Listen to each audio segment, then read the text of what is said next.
Sir, but with your being a local magistrate, this fellow was found along the station embankment 2 days ago. Died in hospital this morning. He's not from these parts. We're trying to identify him. Find out who killed him.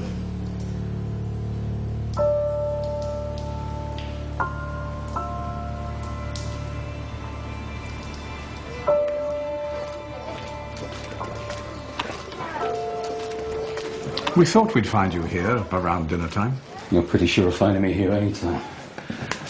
Please, sit down, Master. Oh, thank you. You're out of work still? Because of the strike? I'm out of work because I choose not to work. Have you asked for work at your old mill?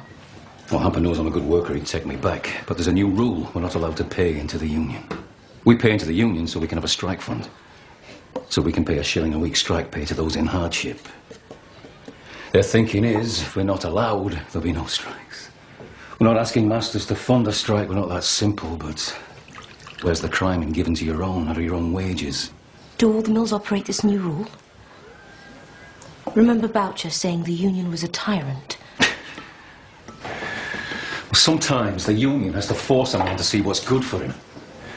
Boucher was always a fool, he never knew what was good for him. So he did the union harm? We had opinion on our side. Till he started rioting and breaking the law. Wouldn't it have been better to leave him alone? He did the union no good. And you drove him mad. Margaret? No. She speaks her mind. I like that. She doesn't understand. The union is a great power. The union is our only power. I best not talk about it. I can't help feeling angry about you because there's no end to his mischief. Still? Oh, yeah. First of all, he starts a riot, then he goes into hiding.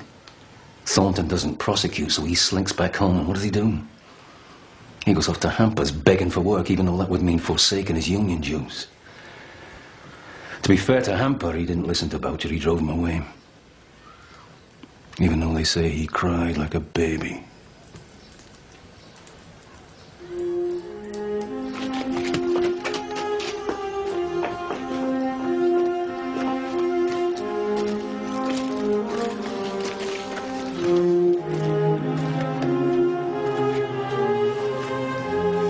Found him in the canal beyond Ashley. Canal? Aye, he was determined to kill himself, all right? Boucher! He drowned himself. Can't be Boucher. He wouldn't have the nerve to drown himself.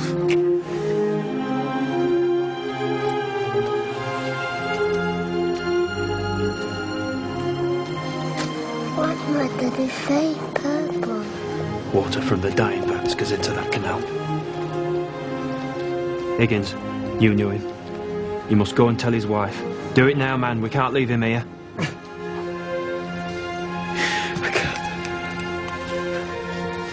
can't do it. Father?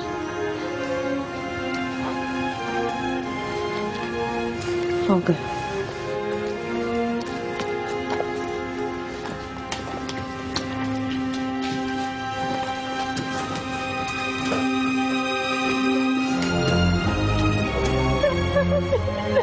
He loved us all.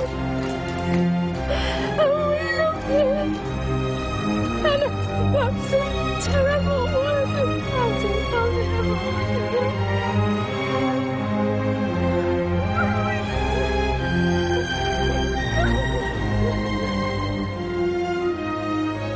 Only a few days after, Mrs. Boucher followed her husband to heaven, leaving their 6 children orphans.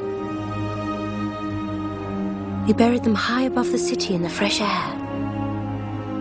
Their worldly struggle and cares over forever.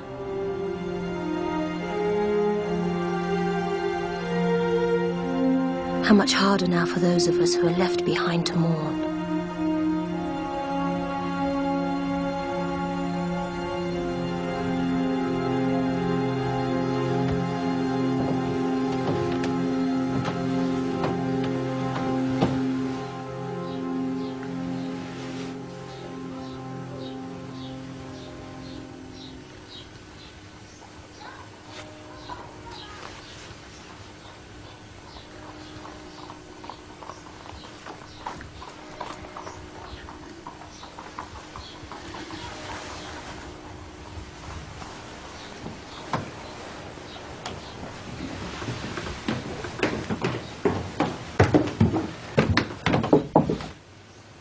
Excuse me, miss.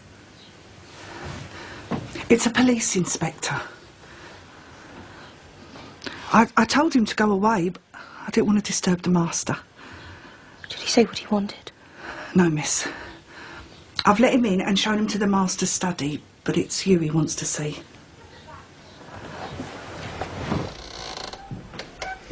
I beg your pardon, ma'am.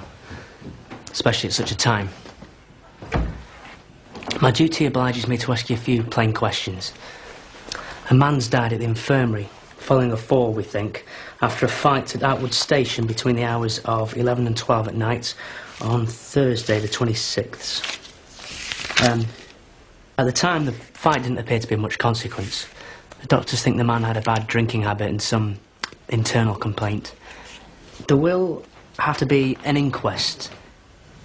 The witness, Grocer's assistant, stated that the fight was precipitated by some drunken impertinence to a young lady who was walking with a man at the station. There is some reason to believe that that young lady might be you, ma'am. I was not there. The witness said the lady was remarkably handsome. He identified the lady as a Miss Hale from Crampton, whose family frequent the shop. You are the only Miss Hale from Crampton? Well, I don't know. Inspector, much as I would like to own up to being remarkably handsome, I'm sorry that I have to repeat that there has been some mistake. I was not there.